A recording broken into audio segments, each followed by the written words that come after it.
প্রিয় যুবক ভাইরা, দেখুন মৃত্যু কি জিনিস, মৃত্যুর হাত থেকে কেউ বাঁচতে পারবে না।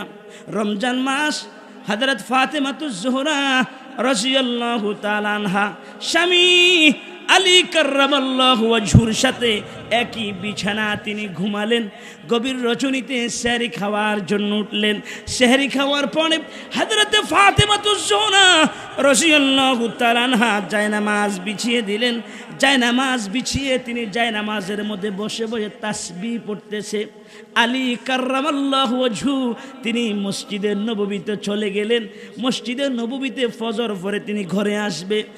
আর হযরত ফাতেমাতুজ জোহরার আমল ছিল সূর্য উদয় হওয়া পর্যন্ত জায়নামাজের মধ্যে বসে বসে আমল করতেন, আল্লাহর কোরআন তেলাওয়াত করতেন।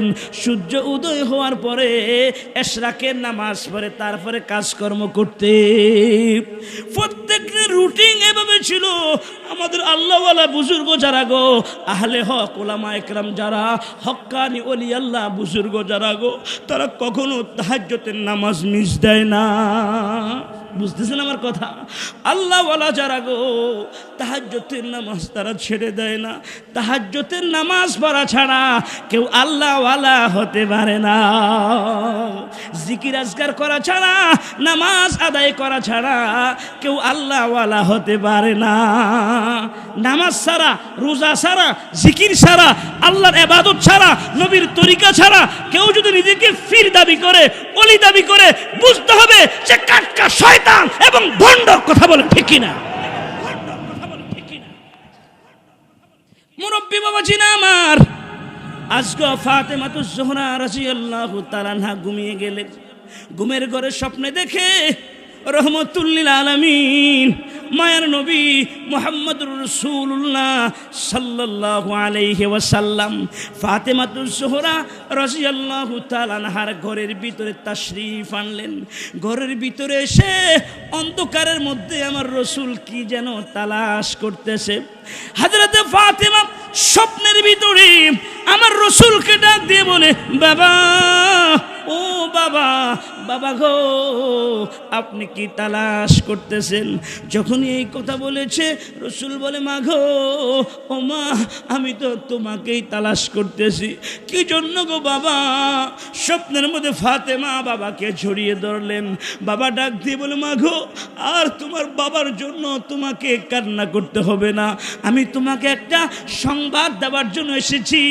আজকে ভোর রাত্রে সেহরি খাইবা তুমি তোমার স্বামী হযরত আলীর সঙ্গে, আর সন্ধ্যাবেলা ইফতার করবা তোমার বাবা মুহাম্মদুর রাসূলুল্লাহ সাল্লাল্লাহু আলাইহি ওয়াসাল্লামের সাথে জান্নাতের দস্তরখানে। জোরে কোন সুবহানাল্লাহ। এই স্বপ্নের দ্বারা বোঝা যায় আগামীকাল ইফতারের আগে আগে হযরতে ফাতেমা বিদায় হয়ে যাবে। কেননা রাসূলুল্লাহ স্বপ্নের মধ্যে এসে বলে গিয়েছেন, সকালবেলা হযরতে ফাতেমাতুজ জোহরা রাদিয়াল্লাহু তাআলা আনহা ফজরের নামাজ পড়ে আজকে জায়নামাজ থেকে তাড়াতাড়ি করে উঠে গেলেন। জায়নামাজ থেকে উঠে চুলার মধ্যে আগুন জ্বালিয়ে দিলেন। হাসান হুসাইন দুই ভাইয়ের কাপড় চোপড়গুলো জমা করলেন ধুয়ে দেওয়ার জন্য। আজকের দোয়া হয়তো সন্তানের কাপড় চোপড় জীবনের মতো শেষ পরিষ্কার করা।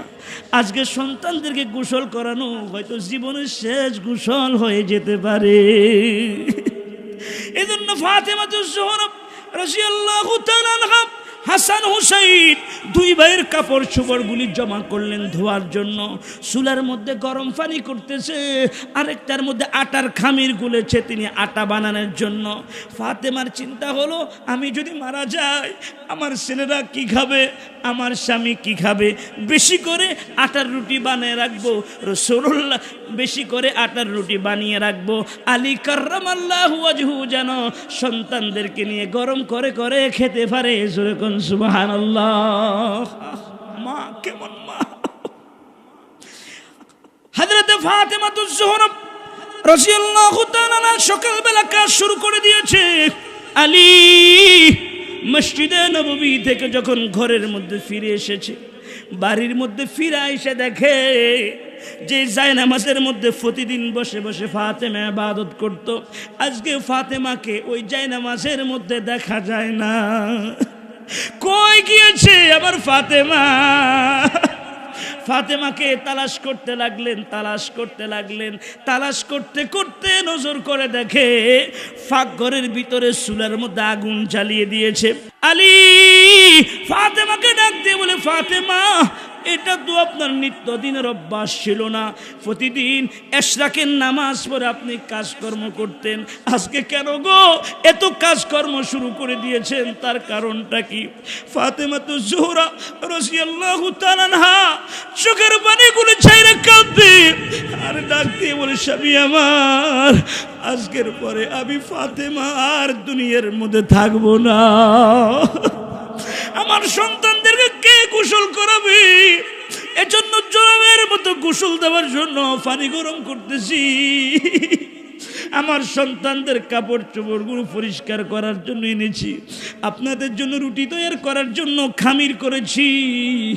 আলী কাররামাল্লাহু ওয়াজহু ডাক দিয়ে বলে, আরে ফাতেমা, পাগলামি করো না, কি হয়েছে সত্য করে কথাটা খুলে বলো।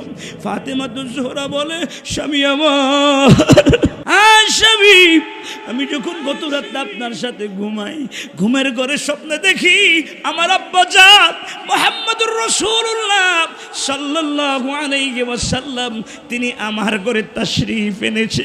আব্বাজান আয়েশা কি জানি তালাশ করতেছে। আব্বাজানকে জিজ্ঞেস করলাম, বাবা আপনি কাকে তালাশ করতেছেন? আমার বাবা মুহাম্মদুর রাসূলুল্লাহ সাল্লাল্লাহু আলাইহি ওয়াসাল্লাম ডাক দিয়ে বলে, মাগো, আমি তো তোকেই তালাশ করতেছি। কি জন্য গো বাবা, কেন আমাকে তালাশ করতেছেন?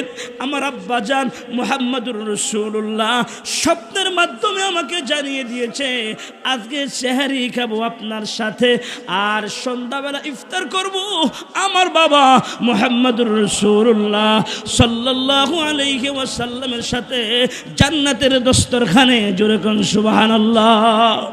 আলী যখন এই কথা শুনেছে, আলী কাররামাল্লাহু ওয়াজহু বড় মাপের সাহাবী ছিল, তিনি তো স্বপ্নের অর্থ তিনি বুঝে গিয়েছে।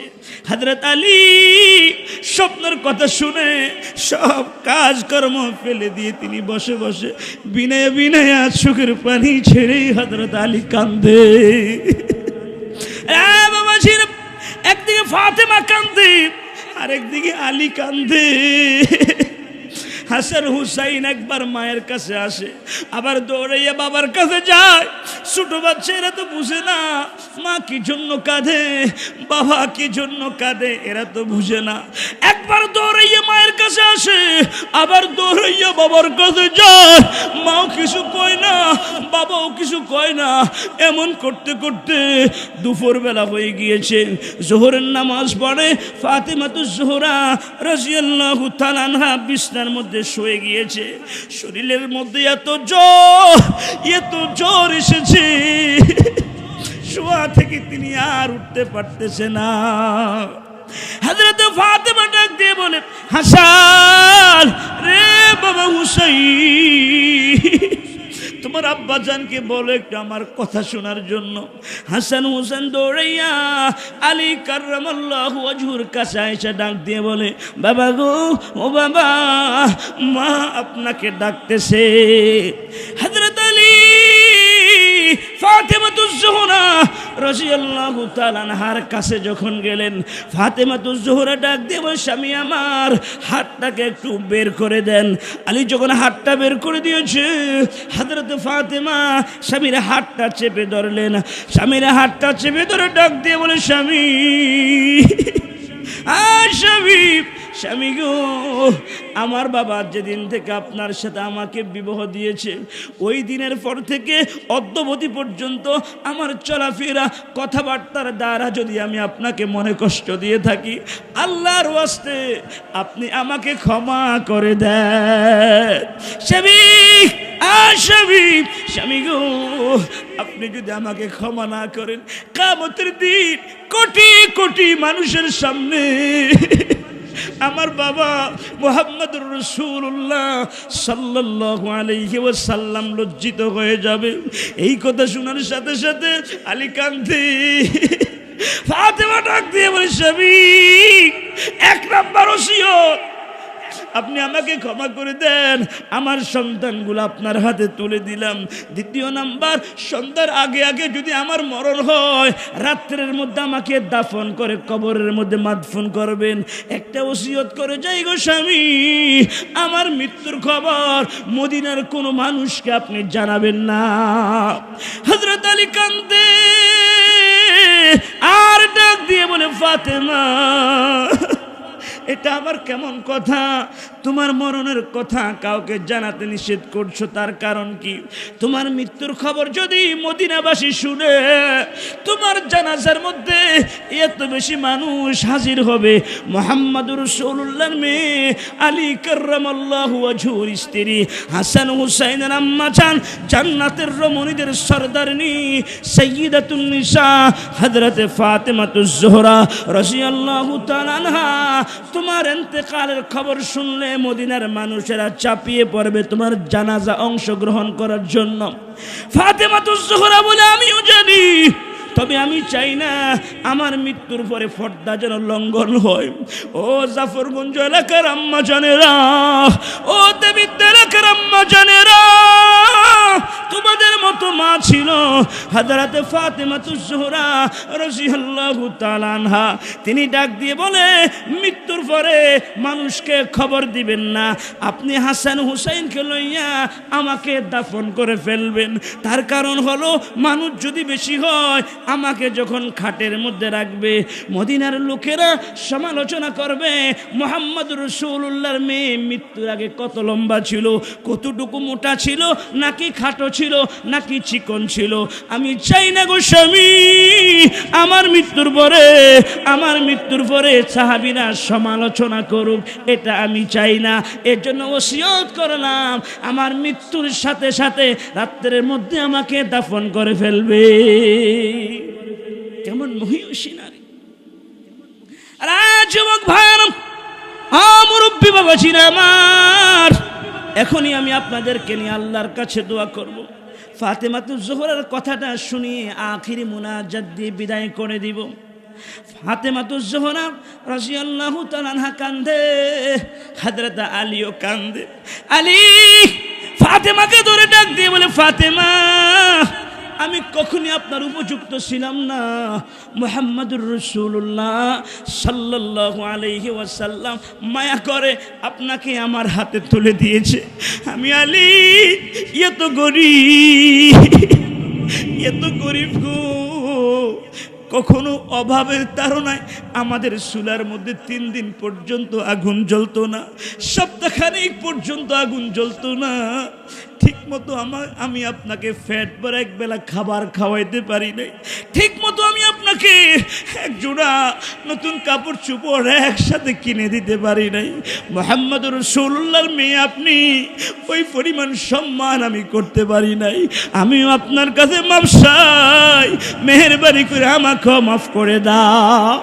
আলী কাঁদে, হযরত ফাতেমা কাঁদে। এমন করতে করতে সূর্য ডুবার আগে আগে হযরত ফাতেমাতুজ জোহরা রাদিয়াল্লাহু তাআলা আনহা দুনিয়া থেকে বিদায় হয়ে যা। সন্ধ্যার পর আলী কি করবে? ছোট ছোট বাচ্চাগুলোকে সামলাবে নাকি বিবিকে সামলাবে, কি করবে? চিন্তা করতে করতে সন্তানগুলোকে আদর দিতেছে। এমন করতে করতে এশার নামাজের সময় হয়ে গিয়েছে। ফাতেমার লাশকে রেডি করেছে, খাটের মধ্যে রেডি করেছে, বাপ সন্তান মিলে জানাজা পড়েছে। এখন কবরের মধ্যে মাদফুন করবে। আলী হযরত ফাতেমা লাশের কফিনটা লইয়া আলী চোখের পানি ছেড়ে কান্দে।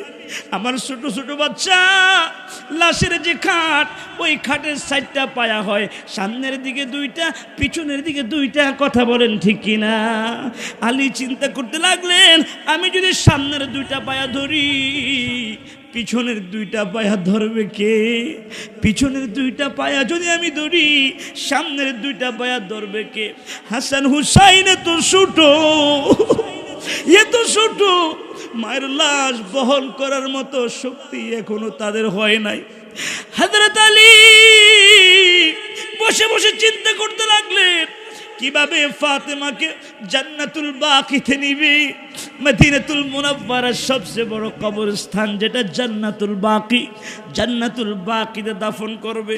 বসে বসে চিন্তা করে এমন সময় নজর করে দেখে মিট মিট করে আলো জ্বালিয়ে আল্লাহ রসুল একজন সাহাবী, আল্লাহর হাবিবের একজন সাহাবী, বড় মুআজ্জাজ সাহাবী, বড় বুজুর্গ সাহাবী। ওই সাহাবীর নাম হলো আবু যর গফারি রাদিয়াল্লাহু তাআলা আনহু। হযরত আবু যর গফারি মিট মিট করে আলো লইয়া আলী কাররামাল্লাহু ওয়াজহুর বাড়িতে এসে হাজির।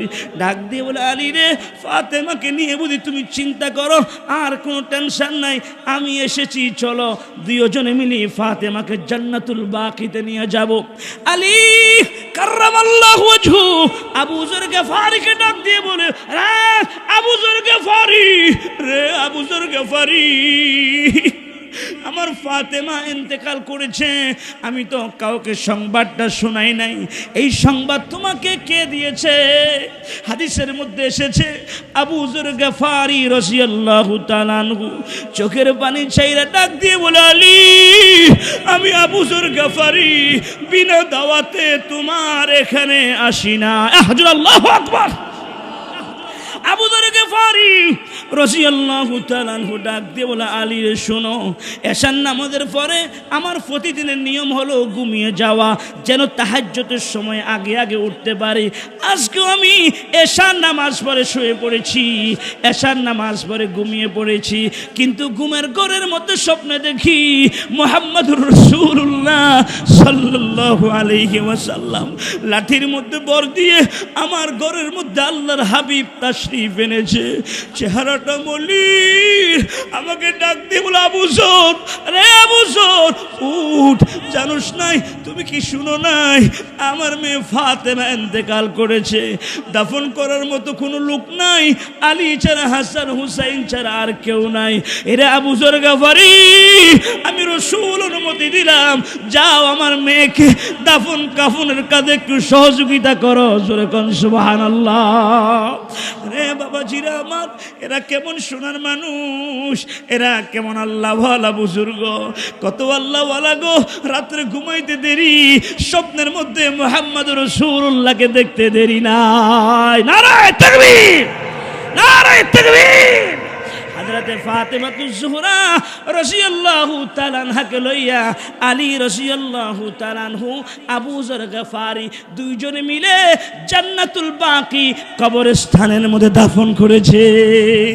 বাবাজিরা গো, এরাও তো মৃত্যুর হাত থেকে বাঁচতে পারে নাই, আমি আর আপনিও মৃত্যুর হাত থেকে বাঁচতে পারবো না। কথা বলেন ঠিক কি না? আজকের আলোচনা থেকে যতটুকু শিখলাম, আল্লাহ বলেন কুল্লু নাফসিন যায়িকাতুল মাউত, প্রত্যেক প্রাণীকেই মৃত্যুর স্বাদ আস্বাদন করতে হবে। ধনী বলো আর গরিব বলো, লম্বা বলো আর খাটো বলো, সুন্দর বলো আর কালো বলো, আল্লাহ পাকের হুকুম যখন হয়ে যাবে, মালাকুল মাউত আজরাইল এসে আমাদের রূহটা নিয়ে যাবে। এজন্য বন্ধুরা, আসো, জীবনে যত গুনাহ করেছি, গুনাহের জন্য আল্লাহর কাছে তওবা করি, আল্লাহর সাথে ওয়াদা দিই, আল্লাহ যতদিন বেঁচে থাকবো তোমার হুকুম মতে চলবো, রাসূলের তরিকা মতে চলবো। আল্লাহ তাআলা আমাদের সবাইকে যেন তৌফিক দান করে, বলুন আমিন। আলহামদুলিল্লাহি রাব্বিল আলামিন, والصلاة والسلام على سيد الأنبياء والمرسلين وعلى آله وأصحابه أجمعين. ربنا ظلمنا أنفسنا وإن لم تغفر لنا وترحمنا لنكونن من الخاسرين. ربنا آتنا في الدنيا حسنة وفي الآخرة حسنة وقنا عذاب النار. আয় আল্লাহ তাআলা রব্বুল আলামিন, বিদ্যার থানা জাফরগঞ্জ হাজী মোহাম্মদ নুরুল ইসলাম জামাদার মঙ্গল মিয়া বাড়ির সামনে ঐতিহাসিক তাফসীরুল কোরআন মাহফিল। আজকের মাহফিলের আয়োজন যারা করেছে, টাকা দিয়ে, পয়সা দিয়ে, শ্রম দিয়ে, বুদ্ধি দিয়ে যারা যেভাবে সহযোগিতা করেছে, মেহেরবানি করে আল্লাহ তুমি কবুল ও মঞ্জুর করে নাও। আয় আল্লাহ তাআলা, মাহফিলের শুরু থেকে শেষ পর্যন্ত যত আলোচনা হয়েছে, ভুল ভ্রান্তিগুলি ক্ষমা করে হাদিয়া তোফা আকায়ে নামদার তাজদারে মদিনা হাবিবে কিবরিয়া আশরাফুল আম্বিয়া মুহাম্মদুর রাসূলুল্লাহ সাল্লাল্লাহু আলাইহি ওয়াসাল্লামের রওজা মুবারকে পৌঁছিয়ে দাও। আয় আল্লাহ তাআলা, সেখান থেকে বরকতময় করে বাবা আদম আলাইহিস সালাম থেকে এ পর্যন্ত এক যাররা পরিমাণ ঈমান নিয়ে যত মুমিন মুমিনাত অন্ধকার কবরে শায়িত আছে, আল্লাহ মেহেরবানি করে সকলের রুহের উপরে সওয়াব পৌঁছিয়ে দাও। আয় আল্লাহ তাআলা, এখানে আমরা যারা হাত তুলেছি বাবু, আমাদের কার জানি জনম দুঃখিনী মা নাই। হ্যাঁ বাবু, আমাদের কার জানি মেহেরবান আব্বা দুনিয়ার মধ্যে নাই। আয় আল্লাহ তাআলা, আমাদের মা বাবার রুহের উপরে সওয়াব পৌঁছিয়ে দাও। মা বাবার কবর আযাব কিয়ামত পর্যন্ত মাফ করে দাও। মা বাবার কবরগুলি জান্নাতুল ফিরদাউসের টুকরা বানিয়ে দাও।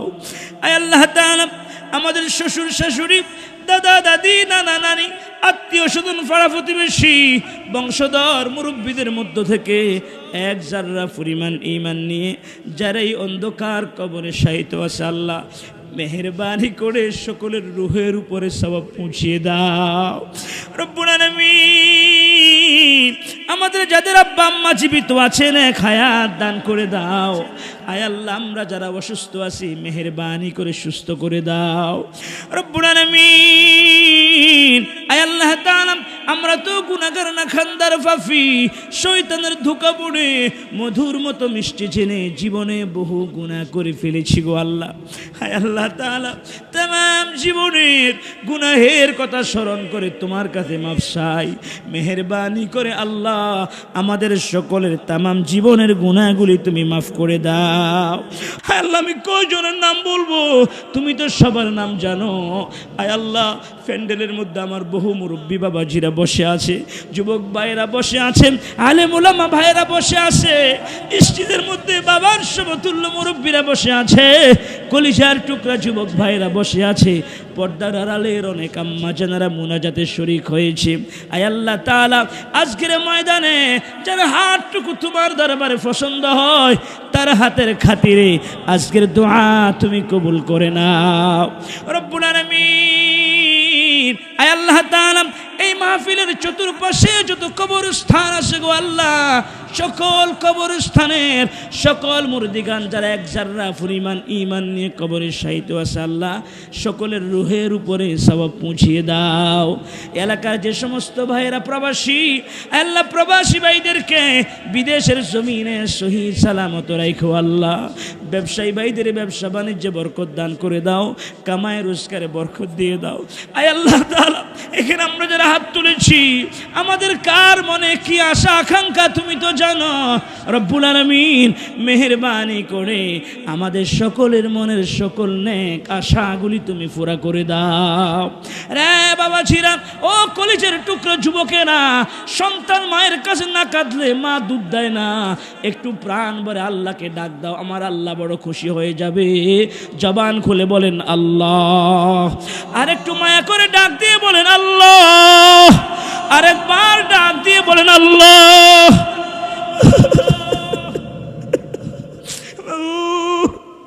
গভীর রজনী, রাত্র 11টার উপরে বাজে, শীতের রাত্র, কোন কোন শীতে মুরব্বী বাবাজিরা বসে আছে, কত মায়া করে তোমার নাম ধরে তোমাকে ডেকেছে। আল্লাহ গো, তোমার কি মায়া লাগে না? তোমার কি দয়া হয় না? হে আল্লাহ, আমরা স্বীকার করি আমরা গুনাহ করে ফেলেছি, আমরা স্বীকার করি আমরা ভুল করে ফেলেছি। হে আল্লাহ, আমাদের গুনার চাইতে তোমার রহমত অনেক বেশি বাবু। হে আল্লাহ, আমাদের সবাইকে তুমি মাফ করে দাও। আজকের মাহফিল তুমি কবুল করে নাও। আয় আল্লাহ প্রতি বছরে ময়দানে যেন তাফসীর মাহফিল হতে পারে। আয় আল্লাহ ময়দানকে তাফসীরের জন্য কবুল করে নাও রব্বুল আলামিন। যা বলছি যা বলি নাই আমাদের জন্য যা বলার প্রয়োজন তোমার হাবিবের দুরূদ শরীফের উসিলা আজকের দোয়া তুমি কবুল করে নাও রব্বুল আলামিন। বিশেষ করে মাতৃভূমি বাংলাদেশ, এই দেশের মধ্যে তোমার খাস রহমত নাযিল করো আল্লাহ। আসমানি বলা জমিনি বলা থেকে আমাদের দেশকে হেফাজত করো আল্লাহ।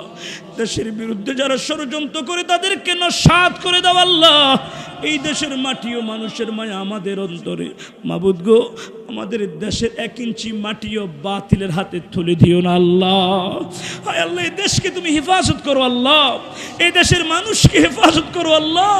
সকল রাজনৈতিক দলের মধ্যে ঐক্যবদ্ধ হয়ে কাজ করার তৌফিক দান করো আল্লাহ। হিংসা বিদ্বেষ আমাদের অন্তর থেকে দূর করে দাও আল্লাহ। আল্লাহ আমরা সকলে যেন মিলেমিশে কাজ করতে পারি তৌফিক দান করো আল্লাহ। বাবু কত বাবাজিরা দোয়া চেয়েছি, কত যুবক ভাইরা দোয়া চেয়েছে আল্লাহ, আমি তো সকলের নাম জানি না আল্লাহ। এই মুহূর্তে যারা যে নিয়ে তোমার কাছে যা চায় আল্লাহ সকলের মনের নেক আশা তুমি পুরা করে দাও। ও বাবাজিরা, ও যুবক ভাইরা, শুধু তোমরা দোয়া চাও, আমিও তো তোমাদের কাছে দোয়ার ভিখারি। রুটি ঘাটে চলাফেরা করি, চোখের সামনে কত গাড়ি অ্যাক্সিডেন্ট হয়, কত মানুষ মারা যায়। আমিও দোয়া চাই আল্লাহ, দেশ বিদেশে যতগুলি মাহফিল রেখেছি সবগুলি মাহফিল যেন সুন্দরভাবে করতে পারি তৌফিক দিয়ে দাও। সুস্থতার সাথে নেক হায়াত দান করে দাও, কণ্ঠস্বরটা সুন্দর করে দাও। আয় আল্লাহ, তুমি আমাকে এলেম ও হেলেম, ইজ্জত ও সম্মানের সুউচ্চ মাকাম দান করে দাও। রব্বিরহামহুমা কামা রব্বায়ানি সগীরা, রব্বিরহামহুমা কামা রব্বায়ানি সগীরা। মাবুদ, মাবুদ গো, যেদিন আমাদের নামে মৌতের আজরাইল পাঠাইবা, যেদিন আমাদের নামে মৌতের পালকি পাঠাইবা, ওই দিন আমাদের সকলের জবানে জারি করে দিও লা ইলাহা ইল্লাল্লাহু মুহাম্মাদুর রাসূলুল্লাহ।